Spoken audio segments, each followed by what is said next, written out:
नमस्कार, मैं आचार्य अनुपम ज्वाले। धनु राशि वाले लोगों के लिए आगामी सप्ताह अर्थात 24 अगस्त से 30 अगस्त के बीच में ग्रहों का आपके जीवन पर प्रभाव और समाधान की बात करेंगे। पिछला सप्ताह का जो अंत था वो भी धनु राशि में चंद्रमा था। इस हफ्ते की शुरुआत में भी धनु में ही चंद्रमा है, मतलब चंद्रमा 100 दिन रहता है एक राशि में। तो इसका कुछ परिणाम आपको पिछले हफ्ते के लास्ट दिन में मिला था और अभी भी चंद्रमा यहाँ है।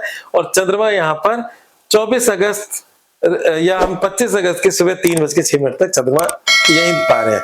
तो आपको 24 की तारीख मतलब सेम राशि में मिलेगा और इस राशि की वजह से आपके मन में उत्साह बना रहेगा। सप्ताह की शुरुआत बहुत पॉजिटिव हो रही है, शुभ सूचना का संचार होगा और अपने जो रुके काम हैं उनको गति दे सकते हो। और कहीं ना कहीं इस समय आत्मविश्वास और स्वास्थ्य है, हम इसे पुष्टिदायक बोलते हैं। तो पुष्टि का मतलब आपको पुष्टि मिल रही है, कैसे मिल रही है? स्वास्थ्य से मिल रही है, आत्मविश्वास से मिल रही है, माइंड से मिल रही है, आप सही निर्णय ले पा रहे हो। तो सप्ताह की शुरुआत बहुत अच्छी है। सप्ताह की 25 तारीख को चंद्रमा आपकी दूसरी राशि में जा रहा है। दूसरी राशि का जो स्वामी है वो शनि है और शनि देव जो है और दूसरी राशि जो है वो आपके परिवार और धन की बात करती है।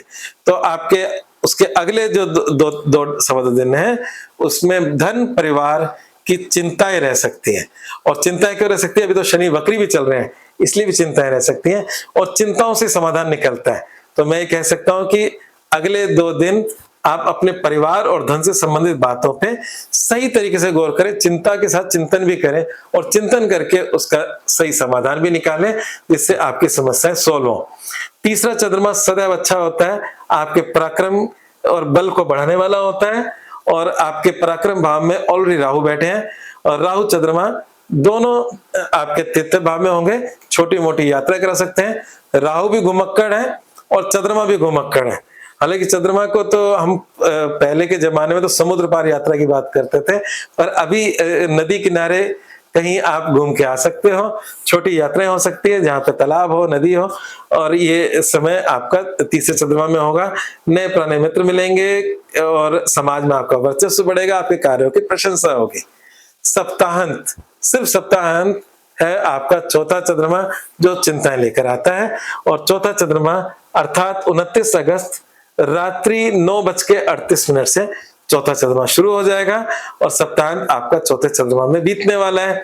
और चौथे चंद्रमा में वहां वक्री शनि ऑलरेडी बैठे हुए हैं। तो सप्ताहांत थोड़ा मानसिक चिंताओं और थोड़ा सा टेंशन, टेम्परेरी टेंशन, फिर मैं बोल रहा हूं क्षणिक, चंद्रमा लॉन्ग टर्म का नहीं होता, क्षणिक परेशानी देखे जाता है। तो सप्ताहांत में कुछ क्षणिक परेशानी आ सकती है।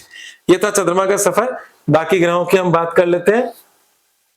तो बाकी ग्रहों में एक अच्छी बात यह है कि जब आपकी राशि स्वामी बृहस्पति उच्च के होकर अष्टम में है, जिसको मैंने पिछली राशि में पाताल लोक कहा था, और मैंने कहा था कि जो पाताल मतलब जो छुपा रहता है उसमें आप छुपे रुस्तम हो सकते हो।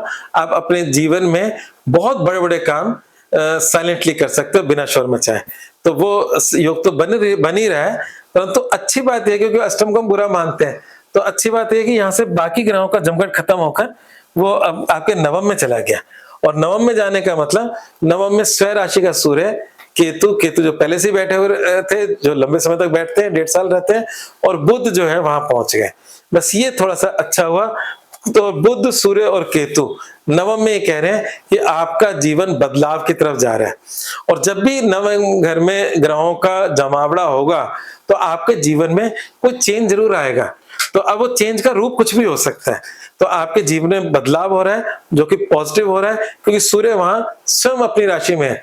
इस समय कोई धार्मिक यात्रा भी हो सकती है और ये जो घर है वो लंबी दूरी की यात्रा और धार्मिक यात्रा। थोड़ी देर पहले मैंने तीसरे चंद्रमा का शॉर्ट जर्नी बोला था।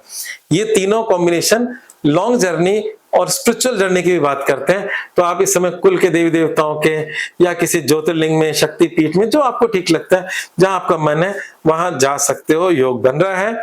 और इसके अलावा अगर पूरे इस मतलब ग्रहों में देखें तो कष्टकारी क्या है? कष्टकारी वैसे तो शुक्र नीच के हैं और शुक्र नीच के सबके लिए हैं, आपके दशम भाव में नीच के हैं।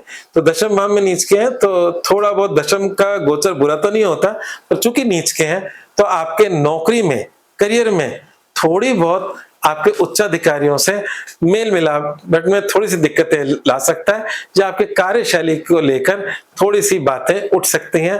पर ये सब बातें टेम्पररी होंगी।